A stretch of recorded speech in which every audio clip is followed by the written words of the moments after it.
Picture 50 wealthy patrons screaming into their cell phones, the air thick with the smell of unburnt diesel and expensive perfume, while a line of luxury sedans sits gridlocked against a single, immovable steel barrier. You have news helicopters circling overhead, capturing the panic as Serafina Sterling, a woman whose outfit costs more than my truck, literally kicks a reinforced concrete bollard until her heel snaps. She's screaming that I'm destroying her livelihood, that I'm a monster, that I've ruined the grand opening of the season's most exclusive dining experience. But to understand why I, a 58-year-old retired Lockheed Martin engineer who just wanted to fish in peace, decided to turn my driveway into a fortress and watch a millionaire's empire crumble in real time, we have to rewind. We have to go back to before the noise, before the lawyers, back when Lake Serenity was actually serene, and before the Azure Lotus tried to steal my family's soul. My name is Arthur Vance, and for 40 years my life was defined by precision, aerodynamics, and the quiet hum of a well-oiled machine, but my heart, my true north, was always this 40-acre slice of Oregon paradise my grandfather, Silas, bought back in 1952. Silas was a man of few words but immense foresight, purchasing 300 feet of pristine waterfront when this area was nothing but timber and trout, and he built the dock with his own calloused hands, driving the pilings deep into the clay so his grandchildren would have a place to watch the sunrise. For decades, the rhythm of my life was dictated by the seasons of this lake, the morning mist rolling off the water like a ghostly blanket, the call of the osprey, the smell of damp pine needles, and hot coffee in a thermos. But the real magic, the beating heart of this land, was my late wife, Eleanor. She took a rugged fishing spot and turned it into a community sanctuary, launching the Vance Memorial Anglers Derby 20 years ago, a humble little tournament that started with a few neighbors and grew into a massive annual tradition where the banker's son fished alongside the mechanic's daughter, where social status dissolved at the water's edge, and where Eleanor made sure every kid left with a full belly and a story to tell. When I lost her 3 years ago, the silence in the house was deafening, a physical weight that pressed on my chest, so I poured everything into keeping her tournament alive, planning to open Eleanor's outpost, a small bait shop, just to keep her spirit woven into the fabric of the community. Legally, here is what you need to know, and pay attention because this is where the devil is in the details. My grandfather's 1952 deed didn't just give us the dirt, it explicitly granted perpetual lake access to local residents and, crucially, it included the only functional boat ramp for 8 miles in any direction, a ramp that sits 100% on my private land, predating the existence of the Silver Creek Homeowners Association by half a century. Silas knew the developers would come eventually. He knew the sharks would circle, so he armored us with paper and ink, ensuring that the working-class families of Silver Creek would always have a way to get their boats in the water. Enter Serafina Sterling, a hurricane in Prada who descended upon our quiet community 18 months ago after her husband's venture capital firm relocated from San Francisco. She didn't just move in, she invaded, driving a Porsche Cayenne, wearing oversized sunglasses that hid her eyes but not her disdain, and immediately running for HOA president on a platform of modernization and property value enhancement, which is corporate speak for get rid of the locals. She had been a resident for exactly 6 weeks when she started issuing fines for unsightly fishing gear and complaining that the elderly locals sitting on the public benches didn't fit the aesthetic of a luxury waterfront community. The declaration of war happened on a Tuesday night in March at the community center, the air stale with tension and cheap coffee, when Serafina unveiled her master plan, projecting glossy renderings of the Azure Lotus, a floating gastronomic temple, a high-end seafood restaurant anchored right off the shore. "We are bringing world-class sophistication to Lake Serenity," she announced, her voice dripping with that specific kind of condescension that masks insecurity. Valet boat parking, exclusive memberships, $45 appetizers, a place to see and be seen. When I stood up, my hands trembling slightly not from fear but from rage, to remind her that the only access point for her construction crews and her future customers was my private boat ramp. She didn't even look me in the eye. She just smirked and said, "Progress requires sacrifice, Arthur, and the HOA has legal authority to improve community amenities for the greater good. So don't be an obstructionist dinosaur." That was the moment, right there, when she dismissed 40 years of my family's history as an inconvenience, that I knew the gloves had to come off. Construction began with the subtlety of an artillery barrage, massive flatbed trucks thundering down our narrow, quiet road at 5 a.m., shaking the pictures of Eleanor off my living room walls, carrying massive steel pontoons and prefabricated luxury dining modules. The air, once sweet with cedar and rain, turned acrid with diesel fumes, thick black clouds hanging over the water, and the screech of metal on metal replaced the morning birdsong. They treated my property like a public highway, their heavy machinery tearing up the gravel my grandfather laid, their contractors tossing cigarette butts into the flower beds Eleanor had planted. I tried the civil route, calling the county to report the noise violation because construction before 7 a.m. is illegal, but the clerk on the phone sounded rehearsed, bored, telling me, "Mrs. Sterling has obtained a special variance for accelerated development," which told me the fix was in, that she had greased the wheels of local bureaucracy with promises of tax revenue and prestige. The structure itself was a monstrosity, a glass and steel eyesore anchored dead center in my view, effectively privatizing a 100-yard radius of water that had been open to the public since the last ice age, surrounded by yellow buoys that read Private Restaurant Zone. No fishing, stabbing into the heart of the lake like plastic daggers. But Serafina made a classic mistake, the kind that arrogant people always make when they underestimate a quiet man with too much time on his hands. She assumed I was just a bitter old man, not a retired systems engineer who spent 4 decades analyzing failure points in complex aerospace structures. I went to the county courthouse, not to argue, but to read, digging through environmental impact reports and permit databases until my eyes blurred, and that's when I found the first crack in her armor.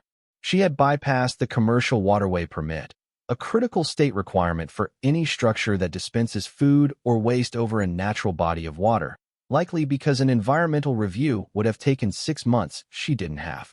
I made one anonymous call to the Oregon Department of Environmental Quality, simply suggesting they might want to inspect the sewage containment plans for a floating commercial kitchen before the local news got wind of potential contamination in a drinking water reservoir.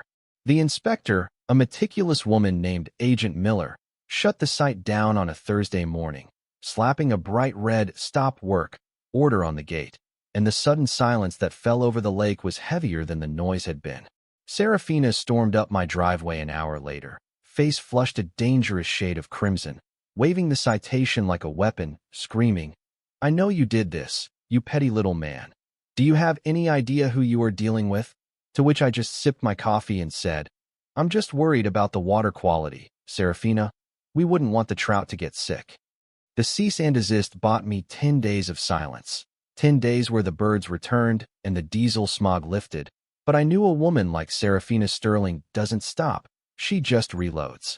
And sure enough, the permits were miraculously fast-tracked, rubber-stamped over a weekend, a process that usually takes months, proving her tendrils of influence went deep into the county administration. Construction resumed with a vengeance, but this time she hired private security, 2 bulky guys in tactical vests standing at the edge of my property, arms crossed, intimidating anyone who slowed down to look, turning my home into a demilitarized zone. Then came the personal attacks, the escalating pettiness that signals a narcissist is losing control.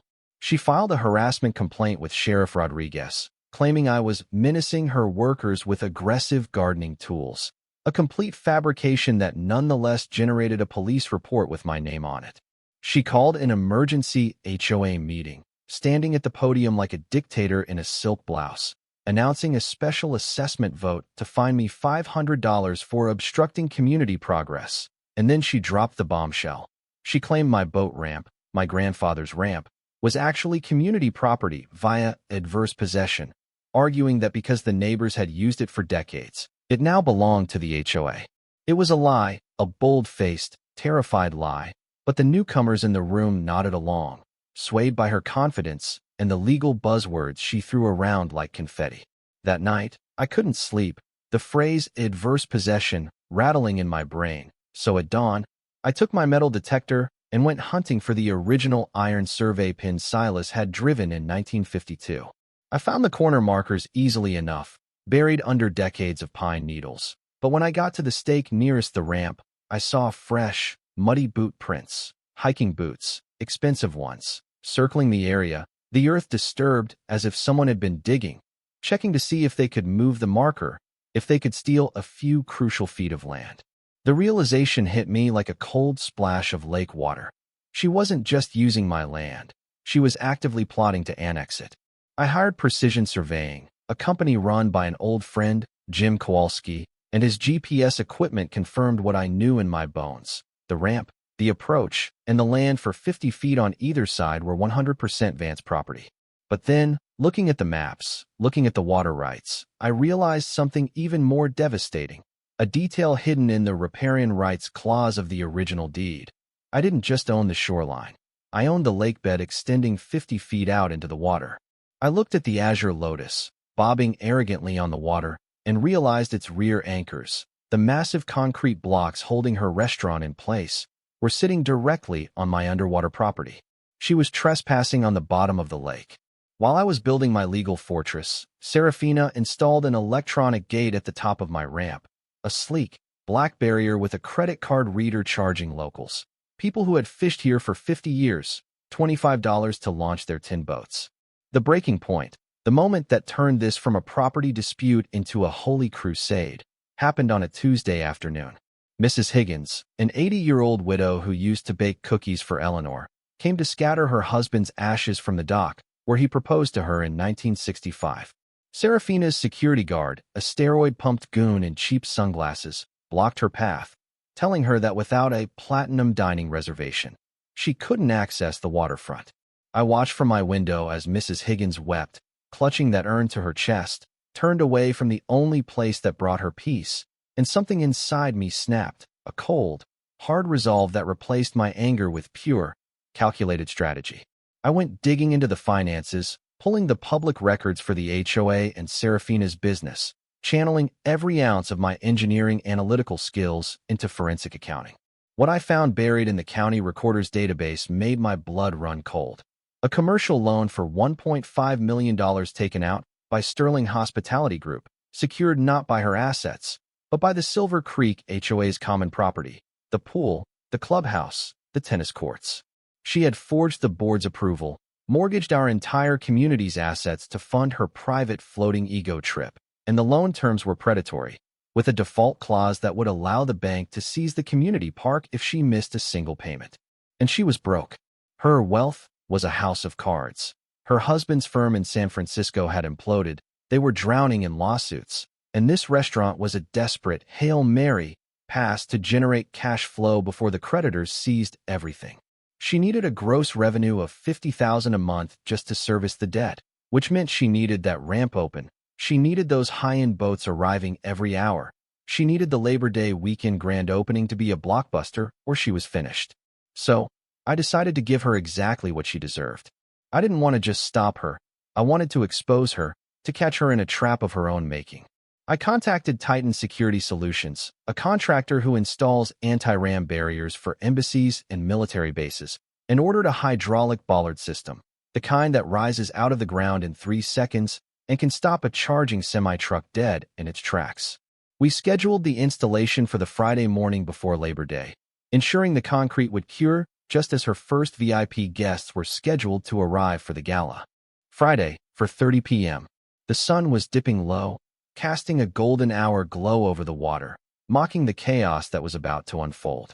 My new gate system was live, a row of unassuming steel cylinders flush with the ground, waiting for my command. The Azure Lotus was humming with activity, waiters in white tuxedos polishing glasses, a jazz band warming up, the smell of roasting garlic wafting across the water. The first car arrived, a Bentley carrying the mayor and his wife, and as they approached the ramp, I tapped the lock icon on my phone. With a pneumatic hiss, the steel bollards rose from the earth, blocking the path with silent, industrial finality. The Bentley stopped, then a Mercedes behind it, then a Range Rover. Confusion rippled through the line of cars like a wave. Then Serafina appeared, sprinting from the dock in her heels, her face a mask of panic, screaming at the drivers, then screaming at me. "Open the gate. You can't do this. I have investors coming." I stood on my porch, leaning against the railing, holding a mug of tea, and simply said, "Private property, Serafina. Read the sign." The meltdown was biblical. She started clawing at the control panel, breaking her nails, screaming obscenities that would make a sailor blush, while her wealthy investors watched from their idling cars, witnessing the sophisticated hostess unravel into a screeching banshee.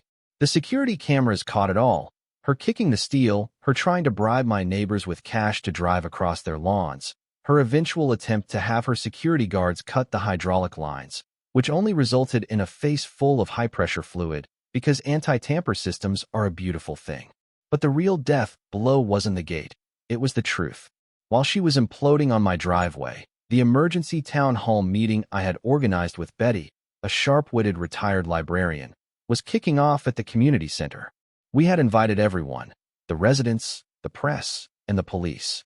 I walked in late, projecting the security footage of Serafina attacking my property on the big screen, but that was just the appetizer. I handed out copies of the loan documents, the papers proving she had embezzled the community's future to fund her restaurant. You could hear the collective gasp in the room when they realized the pool, the park, the very ground the clubhouse stood on was collateral for her failing business. The look on the faces of the HOA board members, the ones who had blindly supported her, turned from confusion to horror. Then, Detective Miller, no relation to the environmental inspector, stepped forward. He had been investigating the fraud allegations I'd submitted days prior, and seeing the video evidence of her destroying my property was the final piece of probable cause he needed. Back at the ramp, the police cruisers arrived, their lights flashing blue and red against the twilight. They didn't come to arrest me for blocking the road. They came for her. Serafina was led away in handcuffs, still shouting about how she knew the governor, how she would ruin us all, a tragic figure of delusion until the very end. The restaurant staff, realizing their paychecks were never coming, walked out en masse, leaving the kitchen running, the jazz band packing up mid-song, abandoning the floating palace to the empty lake. The fallout was swift and absolute. Serafina Sterling pleaded guilty to multiple counts of fraud and embezzlement, facing state prison time. The bank foreclosed on the restaurant within the week, and watching that barge being towed away, dragging its anchors off my property, felt like watching a fever break. The Silver Creek HOA was dissolved and replaced with a voluntary neighborhood council, led by Betty, who immediately reinstated the fishing rights. 6 months later, the Vance Memorial Anglers Derby had its biggest turnout in history. I stood on the dock, my dock, watching Mrs. Higgins help her grandson bait a hook, the sound of laughter replacing the noise of construction. We raised enough money to start a scholarship fund for local kids studying environmental science. The lake is quiet now. The mist still rolls in at dawn, and the loons still call, reclaiming the silence that belongs to them. But it leaves you wondering, doesn't it? In a world where money usually buys permission, where the wealthy think they can rewrite the map just because they have a vision board and a line of credit, how often do they win just because good people are too polite to fight back? I blocked a ramp to save a lake, but maybe I was really just fighting for the idea that some things, like memories, tradition, and the sanctity of a quiet morning, aren't for sale. What would you have done? Would you have let the restaurant stay for the sake of progress? Or would you have burned it all down to protect your home? Let me know in the comments. And don't forget to subscribe for more stories from the edge of the property line. I'm Arthur Vance, signing off.